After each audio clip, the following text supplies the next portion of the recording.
আপনারও কি মনে হচ্ছে আমি তো খুব বেশি খাচ্ছি না, তবু ওজন কেন বাড়ছে? পেটটা কেন ধীরে ধীরে বেরিয়ে আসছে? কাপড় টাইট হয়ে যাচ্ছে কেন? একই খাবার, একই রুটিন, তবু শরীর বদলে যাচ্ছে।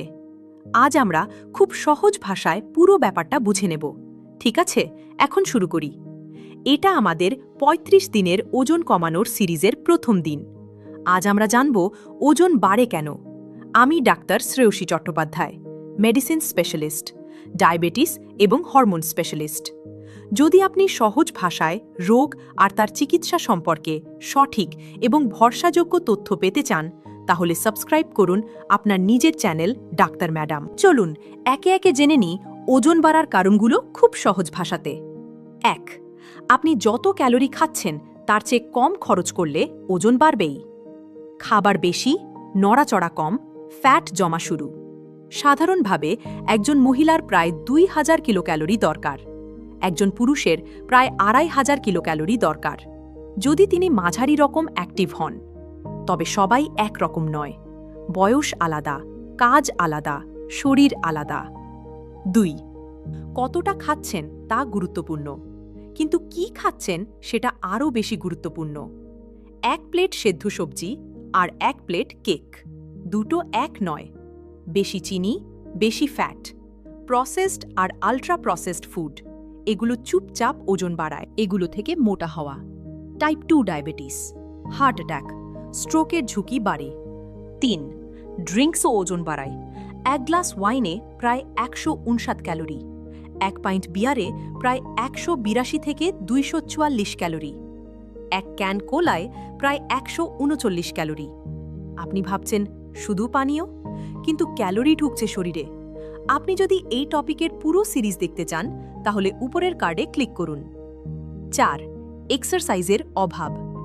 সপ্তাহে অন্তত ১৫০ মিনিট ফিজিক্যাল অ্যাক্টিভিটি দরকার, মানে সপ্তাহে ৫ দিন, প্রতিদিন ৩০ মিনিট।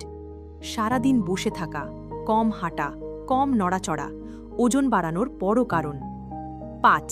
কিছু medical condition: hypothyroidism, Cushing syndrome, polycystic ovary syndrome, fluid retention. যদি হাঁটলে হাঁপিয়ে যান, জয়েন্টে ব্যথা থাকে, অথবা চলাফেরায় সমস্যা হয়, তাহলে অ্যাক্টিভিটি কমে যায়, ওজন বাড়তে পারে। ৬. কিছু ওষুধ: অ্যান্টিডিপ্রেসেন্ট যেমন সার্ট্রেলিন, অ্যামিট্রিপ্টালিন, মির্টাজাপিন, প্যারক্সিটিন, স্টিরয়েড, অ্যান্টিসাইকোটিক ওষুধ, লিথিয়াম। কিছু ডায়াবেটিস আর এপিলেপসি ওষুধ। নতুন ওষুধ শুরু করার পর যদি ওজন বাড়ে, ডাক্তারের সাথে কথা বলুন। ৭. বয়স বাড়া। বয়সের সাথে মেটাবলিজম ধীরে হয়, মাসল কমে, ফ্যাট বাড়ে। ৮. মহিলাদের মেনোপজের পরে পেটের চারপাশে ফ্যাট জমা বাড়ে। ৯. ঘুমের অভাব।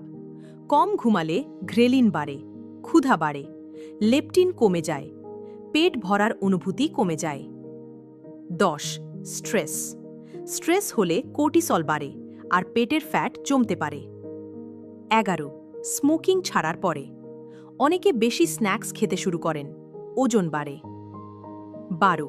কিছু সময় ওজন বাড়া স্বাভাবিক: প্রেগন্যান্সি, বাচ্চা আর টিনএজারদের গ্রোথ, গুরুতর অসুখ থেকে সেরে ওঠা। সব কথা একসাথে মনে রাখতে চাইলে: ১. বেশি ক্যালোরি, ২. ভুল খাবার, ৩. মিষ্টি আর অ্যালকোহল ড্রিঙ্কস, ৪. কম অ্যাক্টিভিটি, ৫. হরমোন আর মেডিকেল সমস্যা, ৬. কিছু ওষুধ, ৭. বয়স আর মেনোপজ, ৮. কম ঘুম, ৯. স্ট্রেস। ওজন বাড়া সবসময় আপনার দোষ নয়, কিন্তু কারণটা জানা খুব দরকার। আগামীকাল দ্বিতীয় দিনে আমরা শিখব কিভাবে ওজন কমানোর লক্ষ্য ঠিক করবেন, কিভাবে সঠিকভাবে ওজন মাপবেন, কিভাবে প্রোগ্রেস ট্র্যাক করবেন, আর কিভাবে মোটিভেটেড থাকবেন। সঠিক মাইন্ডসেট কি হবে। ভিডিওটা যদি আপনার ভালো লেগে থাকে, তাহলে চ্যানেলটা অবশ্যই সাবস্ক্রাইব করুন। নিজের খেয়াল রাখুন, সুস্থ থাকুন।